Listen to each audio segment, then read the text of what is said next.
योगी आदित्यनाथ जो पाकिस्तान पर आज जमकर हमला बोलते नजर आए। असल में जम्मू कश्मीर में 2 चरण के चुनाव हो चुके हैं। तीसरे चरण की 40 सीटों पर चुनाव होने हैं, जिसके प्रचार अभियान में यूपी के सीएम योगी आदित्यनाथ की एंट्री हो गई है।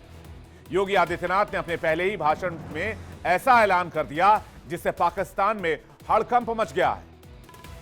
योगी आदित्यनाथ ने रामगढ़ की रैली से पाकिस्तान को ऐसा धोया कि पाकिस्तान में बैठे आतंक के आकाओं के कान से खून बहने लगा। पाकिस्तान तिलमिला उठा और पीओके में जश्न मनने लगा, क्योंकि योगी आदित्यनाथ ने ऐलान कर दिया कि पीओके जल्द ही भारत का हिस्सा होने वाला है। भारतीय जनता पार्टी का एक एक कार्यकर्ता भारत माता का हर सच्चा सपूत इसके लिए लड़ता रहा, कार्य करता रहा। डॉक्टर श्यामा प्रसाद मुखर्जी के उस सपने को साकार करने का कार्य किसी ने किया है तो प्रधानमंत्री मोदी जी ने किया। 370 सदैव के लिए समाप्त कर दिया।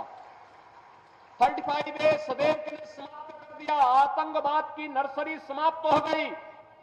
अन्यथा ये कांग्रेस हो या पीडीपी या फिर नेशनल कॉन्फ्रेंस, ये सभी तो जम्मू कश्मीर को आतंकवाद का एक वेयर हाउस बना चुके थे।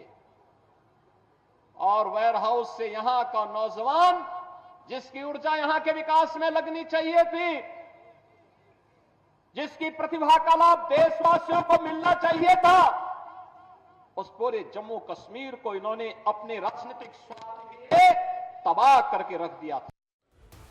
योगी आदित्यनाथ ने पाकिस्तान के लोकतंत्र, अर्थतंत्र पर वार तो किया ही, पीओके से उठ रही आवाज के बारे में पूरी दुनिया को बता दिया कि इस चुनाव के बाद खुद ही वहां की आवाम भारत के साथ मिलने आ जाएगी, अगले चुनाव में मताधिकार का इस्तेमाल तक करेगी।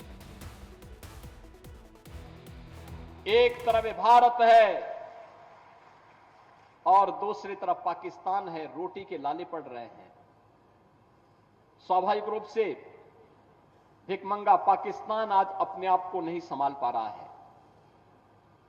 कहीं पर पाक अधिकृत कश्मीर उससे अलग होने की आवाज उठा रहा है, तो कह रहा है कि हमें भी तो अधिकार था जम्मू कश्मीर के चुनाव में भाग लेने का। और जम्मू कश्मीर के चुनाव के साथ पाक अधिकृत कश्मीर में भी, मुर्शिदाबाद में भी अगर चुनाव होता ना तो और अच्छा संदेश जाता। लेकिन संदेश आपको देना है इस चुनाव के माध्यम से। जाहिर सी बात है, पाकिस्तान तबाह हो चुका है, बर्बाद हो चुका है, पाताल लोक में धंसता जा रहा है, क्योंकि उसने लोकतंत्र का रास्ता नहीं, आतंक तंत्र का रास्ता चुना। पीओके जिस पर वो कब्जा करके बैठा है, वहां लगातार अत्याचार का माहौल है। भारत में आतंकवादियों को भेजने के लिए पीओके को लॉन्च पैड की तरह पाकिस्तान इस्तेमाल करता है।